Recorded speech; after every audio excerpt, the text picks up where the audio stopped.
ইতিমধ্যে আমরা জাতীয় বৃক্ষমেলা নিয়ে বেশ কিছু পর্ব আমরা আপনাদের সামনে পরিবেশন করেছি, তথ্য দিয়েছি, জানার চেষ্টা করেছি এই বৃক্ষমেলা সম্পর্কে। তো আজকে আমাদের যে আয়োজন সেটি হচ্ছে গাছ চেনা। গাছ আমরা চিনব কিভাবে, আর সেটিকে জানার জন্য আমরা আমন্ত্রণ জানিয়েছি বেশ কিছু শিক্ষা প্রতিষ্ঠানকে, যারা গাছ সম্পর্কে জানতে পারবে এবং বুঝতে পারবে। কারণ আমাদের এই বাংলাদেশে হারিয়ে যাওয়া অসংখ্য অসংখ্য গাছ রয়েছে, কিন্তু সেই গাছ সম্পর্কে বর্তমান তরুণ সমাজ, বর্তমান প্রজন্ম কিন্তু জানে না। বন বিভাগ আজকে এমন একটি প্রতিযোগিতার আয়োজন করেছে বিভিন্ন শিক্ষা প্রতিষ্ঠানকে নিয়ে, যার মাধ্যমে এই শিক্ষার্থীরা বিভিন্ন গাছ সম্পর্কে জানতে পারে, বুঝতে পারে এবং চিনতে পারে। সেই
এই শিক্ষাটা, গাছ আমাকে শক্তি দিচ্ছে, গাছ আমাকে ছায়া দিচ্ছে, গাছের প্রতি ওদের যে মানে এখন বাচ্চাদের অনেক উদাসীন, চলছে ফিরছে, একটা ছিঁড়ে পাতা ছিঁড়ে ফেলে দিচ্ছে, মনোযোগটা অনেকটা মনোযোগ আছে। আরো দেখেন একটা বিভ্রান্তি করছে, হকার বিক্রি করছে পেয়ারা, গাছের উপর দিয়ে রাখছে, পেয়ারার উপরে সবুজ আকর্ষণ করার জন্য দেবদারুর পাতা দিয়ে রাখছে।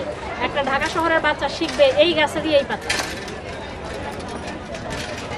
আম গাছের উপরে বটের পাতা, আম ফলের উপরে দিয়ে সাজিয়ে রাখবো বটের পাতা, পেয়ারার উপরে দেবদারুর পাতা, লিচুর মধ্যে অন্য কোনো একটা গাছের আকর্ষণীয় পাতা, যে পাতাটা বেশি সময় বেঁচে থাকে, প্রাণ থাকে।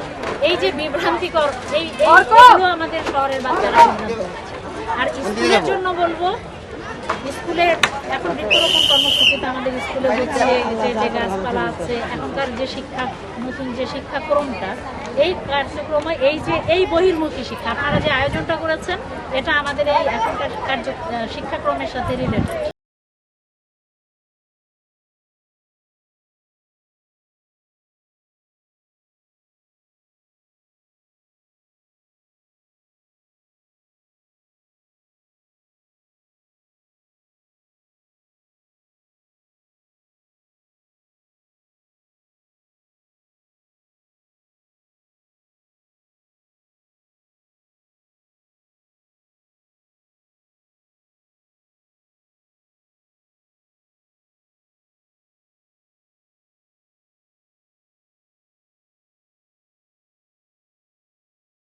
আপনার কলেজের নাম কি? বঙ্গবন্ধু শেখ মুজিব একাডেমি।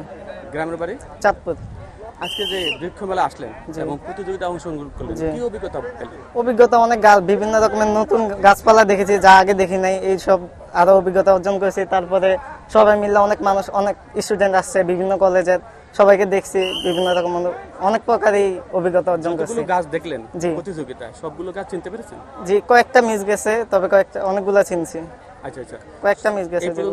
কতগুলো ফল খেয়েছেন আপনি? ফল হিসাব নেই, হিসাব অনেক নাই। না। এই আমাদের দেশে তো অনেক হারিয়ে যাওয়া ফল আছে, তাই না? জি। সেই ফল সম্পর্কে আপনার কি ধারণা? এগুলো আসলে ফিরে আসা দরকার। জি স্যার, হ্যাঁ, ফিরে আসা তো তাহলে অবশ্যই আজকের এই দরকার। প্রতিযোগিতা আরো বেশি বেশি হওয়া উচিত। জি তাই না? স্যার, তো সেটা কি প্রতি শুধু এই বছর মেলাতে হবে নাকি আপনার কলেজে হওয়া উচিত? আমাদের কলেজে হওয়া উচিত, সব জায়গায় হওয়া উচিত, বাসায় থাকা উচিত, বাসায় বারিন্দায়। বাড়িতে আমি গাছ লাগাইছি অনেক, লাগাইছেন না? কিন্তু ঢাকায় এসে এখন বারিন্দা তো আরো ওইরকম- বেশি গাছ লাগানোর ইচ্ছা জি আছে? জি। অনেক ধন্যবাদ আপনাকে। আমার কলেজের নাম হলো Bangabandhu Sheikh Mujib school and college. আচ্ছা আচ্ছা, আপনার গ্রামের বাড়ি? আমার গ্রামের বাড়ি রাস্তা টাঙ্গাইল। টাঙ্গাইল। এবং গেল, হ্যাঁ বলেন, প্রশ্ন করেন। তো আপনি এই পর্যন্ত কিরকম গাছ লাগাইছেন? আসল কথা বলতে কি, আমি কখনো গাছপালা লাগাই না, কিন্তু লাগাই না। গাছপালায় অনেক পানি দিয়েছি। আচ্ছা আচ্ছা, পানি দিয়েছেন।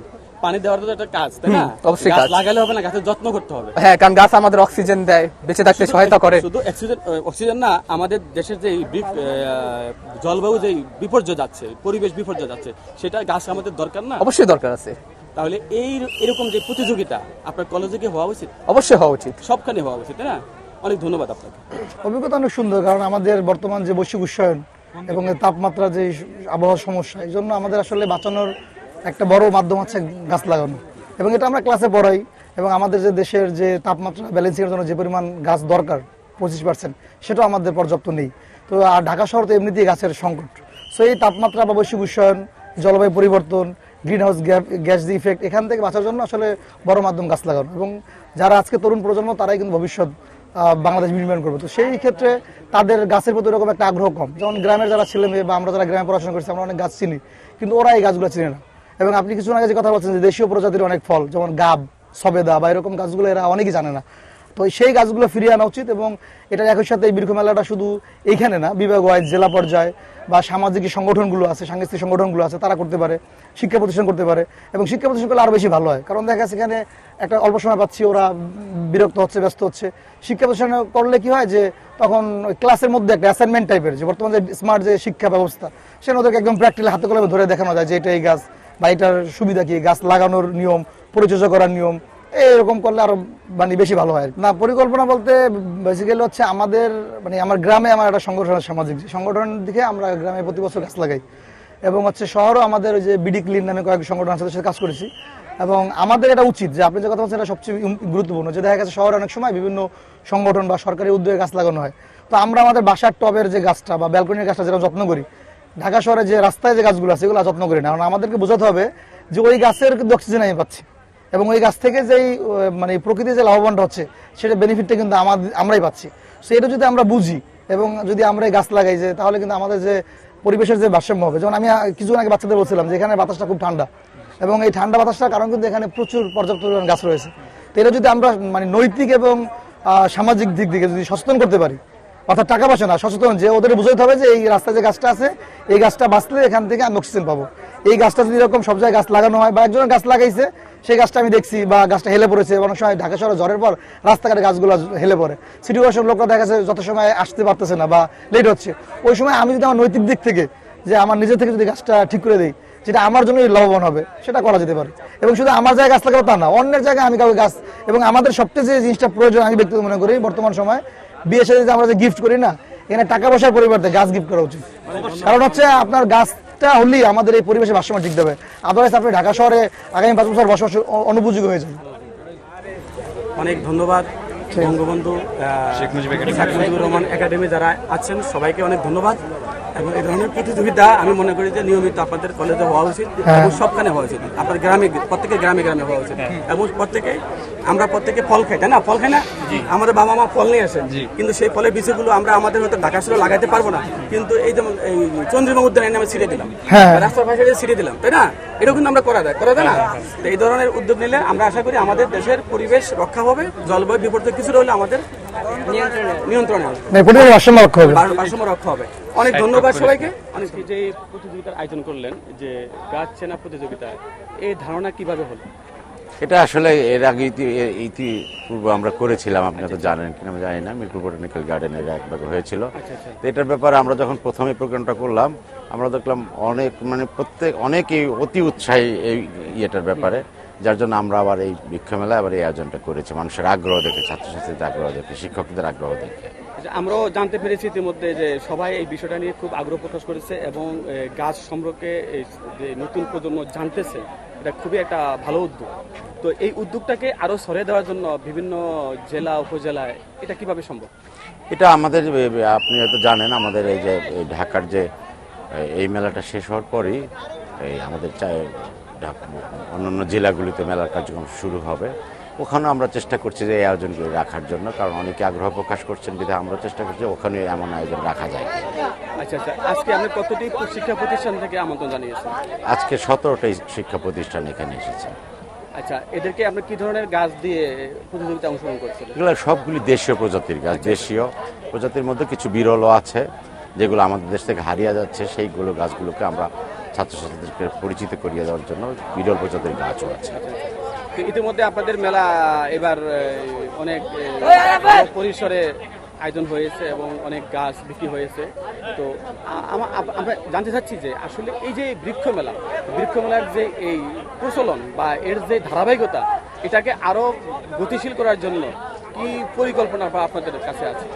আসলে আমরা বৃক্ষ মেলাটা হচ্ছে একটা প্রাণের মেলা, সবুজের মেলা।